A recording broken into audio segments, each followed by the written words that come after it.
Welcome, intrusively inquisitive viewers, to the show where we won't answer your burning questions like, if Mario has multiple lives to give for his country, what was Nathan Hale complaining about? Welcome to Cartoon Gateway, the show where I talk about the average trials and tribulations of a cartoon fan. I'm your host, David Hollander. On this show, I've talked about a genre of cartoons I like, franchise reboots, and morally questionable characters. The point of this show is to show how an average cartoon fan thinks about things. But how can I forget the one thing fans do too much of? Making fan theories. You'd think this would be the first thing I would do on this show, since this whole thing has been about exploring media and fan reactions. Look, cartoons, media in general, it attracts fandom, for better or worse. Usually for worse if you ask me, but I mean, hey, I got a job talking about it, so I can't really complain. And when a piece of media has fans, those fans like to overanalyze media. You see this all the time on Facebook, reposts of paragraphs from Tumblr where people talk about why a character from Harry Potter is nuanced or something. I don't know, I can't see your Facebook feed. My point is, when a show or a cartoon has loose ends or something goes unexplained, there's no time to explain, which sucks because there's actually a really cool, well thought out explanation behind all of this. Those fans can be left starving for clarification or closure. They can turn to esoteric means to achieve that, such as fan fiction, starting YouTube channels. Some might even do something as drastic as coming up with their own explanations for gaps in logic or narrative. There's even occasions where shows can intentionally invite fan theories. You usually see this with foreshadowing events and plot points. Gravity Falls was famous for this, intentionally leaving cryptic things in the show to bait their fans into figuring out what it all means. To a lesser extent, Steven Universe and Rick and Morty also, they do the same thing, but that's usually more foreshadowing, less theory baiting. Fan theories are a super common element of online fandom, and for what will be my last episode for a while, I wanted to look at some of my favorites, analyze them, and share them with you today. I'll try to avoid theory baiting instances as I share my favorite cartoon fan theories with you.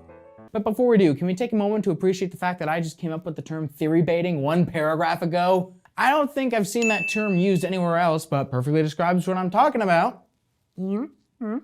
Here are some of my favorite cartoon fan theories that I've found floating around the internet. I take no credit for these. So to start with my favorite fan theories, let's turn to a show I absolutely do not enjoy at all. Scooby-Doo, whatever they're calling it this time. I'll be honest, this franchise has never been my thing. I know it's regarded as a classic by many, with several voice actors from the show being all-time legends in their field, partly due to their work on it, but I just never got into this show like so many others did. That said, you can't deny the premise is pretty endlessly reusable. 5 or so characters drive around a country, or even the world, and find monsters wherever they go. The monster is always tied to a mystery that the gang decides to solve so they can figure out what's really going on, because as we all know, there's no such thing as ghosts. Spoiler alert, every episode, the monster turns out to be a dude in a suit, or a lady in a suit, or just a suit. The real monster is mankind all along. Yeah, I could have told you that without the chase scene that goes nowhere. I just have to list current events. I really don't get why, of all things, Scooby-Doo is the classic that spans generations. There were dozens of ripoffs of this thing in the 70s, and the only reason no one went to jail for the blatant thievery was because it was the same people behind Scooby-Doo making them. But there I go again. I just explained why the show works. It's formulaic, but it's a generally safe show. That said, was there perhaps some political satire going on here? I understand keeping the formulas, but why is every single place that these guys visit either run down, broken down, or genuinely unoccupied? Why do we never see the main characters at home or at school? Well, there's been a rather interesting theory that explains all of this. It's been speculated for years that the reason for all of that is because whatever country the show takes place in is in a severe economic recession. That's a pretty weird thing to speculate about.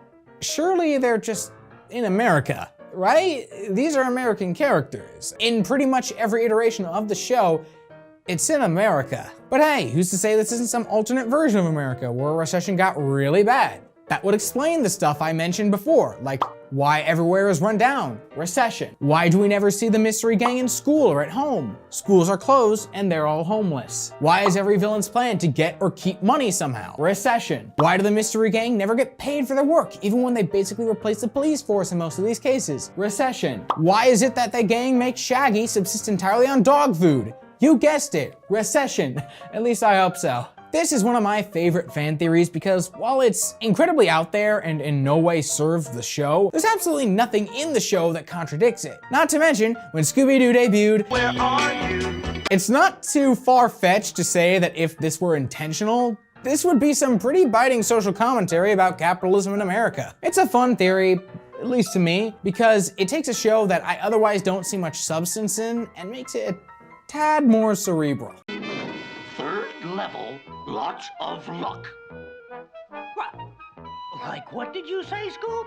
That or it's just a dumb show about solving mysteries and running from monsters while catchy music plays. But that's all background stuff, not anything really important. You don't need to know the economic state of America to enjoy Scooby-Doo. What about something that actually needs an explanation? Let's talk about something I talk about too much in my free time anyway, superheroes. Back in the 90s, also known as the gray area of history before I was born, Batman the Animated Series was making rounds, making dark and gritty interpretations of even the most laughable of Batman's villains. Remember how Mr. Freeze used to be called Mr. Zero? Of course not, because of Batman the Animated Series. And part of that gritty and dark directive meant changing characters a bit, even villains to a certain degree, some more drastically than others. If you know Batman villains, you know the famous face, Poison Ivy. Femme fatale who loves plants a bit too much, so she controls them and tries to protect the environment. She's like Captain Planet, but useful. Though in BTAS, Poison Ivy had a pretty different deal going on. There, she was still a femme fatale, still loved plants, but she didn't control giant Venus flytraps or anything like that. The craziest thing we see her do with the plant is keep a bonsai tree alive, which I still don't believe is possible. She was, by all accounts, a normal person, just with some unhealthy obsessions and a weird immune system. Though not fundamentally changed, quite different from comic book Poison Ivy. But then BTAS got a sequel series, The New Batman Adventures, where Poison Ivy was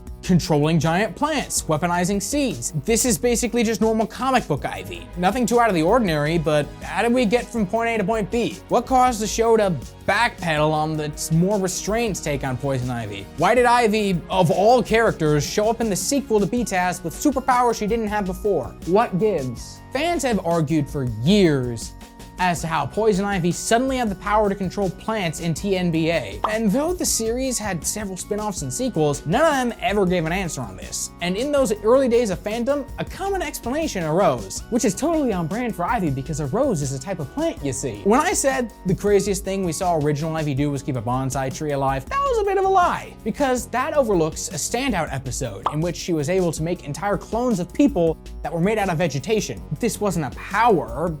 These things were made in a lab, but it's the most insane thing we see her do. She does it again in the sequel series, and that original episode even ended with the reveal that Ivy escaped by cloning herself. So, if the villainous Poison Ivy could make plant clones of people all the way back in the first show of the series, who's to say that the version of Ivy we see in the follow-up isn't also a clone? That would certainly explain a few things. She can control plants now because she is one. Also explains why she's suddenly this inhuman pale. And again, Catwoman had the same deal going on. What was with this show and making all the ladies chalk white? But alas, though this was a commonly held fan belief for years, no official media ever attempted to reconcile the issue, nor address the fan theory, so comic book fans lost this one again, left to cry themselves to sleep at night over whatever's making Spider-Man sad this week. That might have been a bit too niche. This is meant to be a gateway series. Apologies, viewers. How about, for our last major fan theory, we take a detour into something a bit more broad and easy to understand. Strap yourselves in for a look at American Dad, also known as Family Guy's more professional younger brother. I can't say enough how much I love American Dad. I know it's gone through, that cycle a few times, being relevant, being forgotten about, being cool to like ironically, and then being cool to like normally again. But for what it's worth, most cartoons that run for 300 episodes still aren't making me laugh 300 episodes in, so well done. This comedy show is a comedy. But maybe not all is well in the world of the Smith family because of this little fan theory that's been floating on the internet for ages. It completely uproots the show where it stands. Stands. That's funny, cause Stan, I'll shut up now. See, the Smith family are the main characters. CIA agent Stan Smith looks after his family and his alien, and his goldfish with the brain of a German Olympic athlete. It's pretty standard as animated sitcoms for adults go, but what if I told you none of the show was real? What if I told you Stan Smith, the main character of the show, is dead and is just imagining the show and everything that happens in it while in the afterlife? If your eyes just rolled out of your head, you aren't alone. That's the dumbest thing you've ever heard. You're probably saying, the main character might be dead and is imagining everything. You don't say. That theory could apply to literally any TV show in existence, especially since Lost. Shut up, it's been a decade, we can spoil that. I've seen this theory applied to Rugrats, Phineas and Ferb, half of the things Disney puts out. It's a dumb theory. And you're right. This is a very common and, if we're being honest, a pretty dumb theory that detracts from whatever show it's applied to more than anything. I mean, it's not like there's an episode of American Dad that ends with Stan dying and revealing that his personal heaven is just more adventures with his family. So the episode Rapture's Delight ends with Stan dying and revealing that his personal heaven is just more adventures with his family. I'm not messing around. This show ended one of its best episodes by both canonizing and legitimizing the oldest, most cliche fan theory you will find anywhere. The audacity of these rock stars. And hey, you know how American Dad has been going on for more than 300 episodes? And decades, and obviously any show going that long is going to be a mess with continuity. American Dad can joke about a character that we haven't seen in years dying off screen. And Linda Mamari passed away. And they'll just show up in the background of a crowd shot in the same season. Well, with this in mind, suddenly the inconsistencies in the show make sense. It's all just Stan's personal heaven. Whatever needs to be true is. Though of course, that isn't the only option. After all, it's implied numerous times throughout American Dad that the characters are just actors filming the show somehow. So maybe the inconsistencies aren't just in the show's literal writer's room, but in the figurative one as well. Either scenario would explain how several episodes end with Stan or another main character dying, or even being lobotomized in one instance, and everything can just reset in the next episode. Why stop there though? There are several instances of time travel throughout the show, so maybe some time travel shenanigans change stuff. Maybe that's why Ghost of Christmas Past Michelle got replaced with Angel Lawyer Michelle. There's also that one Christmas episode where it turns out Stan's family was the product of a wish he made on Christmas for a better family, so he got punished with his worst possible family and the universe forgot about it. Heck, given one episode, it's completely possible that the entirety of American Dad is just a simulation made by aliens trying to recreate China's delicious ice cream. That was the sole surviving trace of humanity after nuclear war. What about that spooky episode where Stan was sucked into an old TV and escaped, only to find out he never left? And from that point on, American Dad became a show playing on Stan's TV in the basement of the Smith family, the fictional family from the TV show. I don't even know how this Alistair Kovacs dude factors into things. And this doesn't even cover the fact that the show recently introduced the multiverse in a very slapdash way. So now, that opens the possibility that individual episodes take place in their own universe. Okay, this is pretty clearly starting to spiral. I'm overthinking one of my favorite shows, trying to see what matters, because either all of it matters or none of it does, and I need to wrap my head around it. I just need to focus on literally any other show. Maybe there's a slightly more pleasant fan theory out there to deal with. Is Bluey a Rambo baby? Why do we do this? Why do we do this to ourselves? Seriously, I nearly lost my mind talking about theories I like.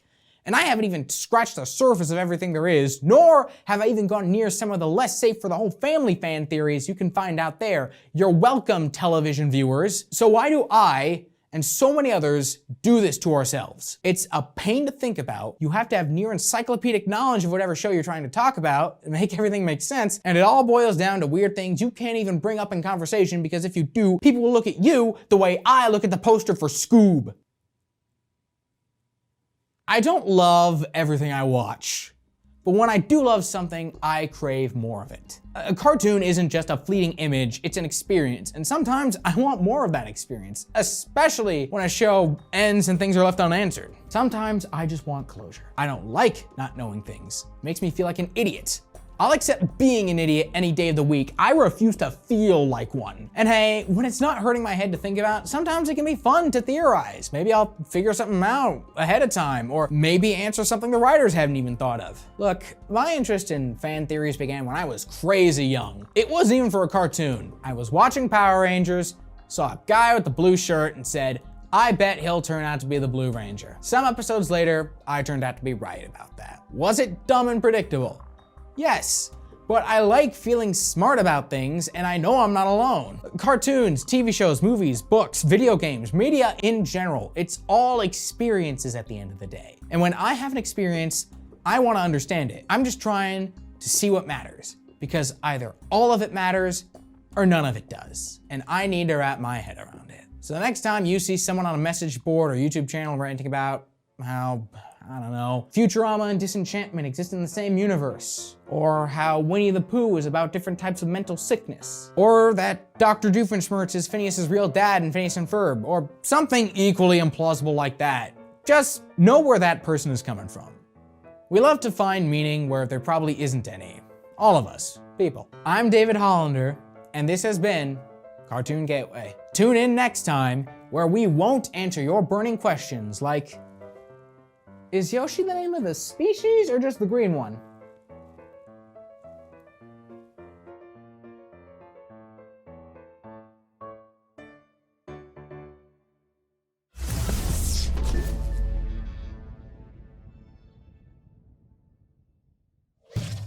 Funding for Simsbury Community Television is provided in part by contributions from viewers like you.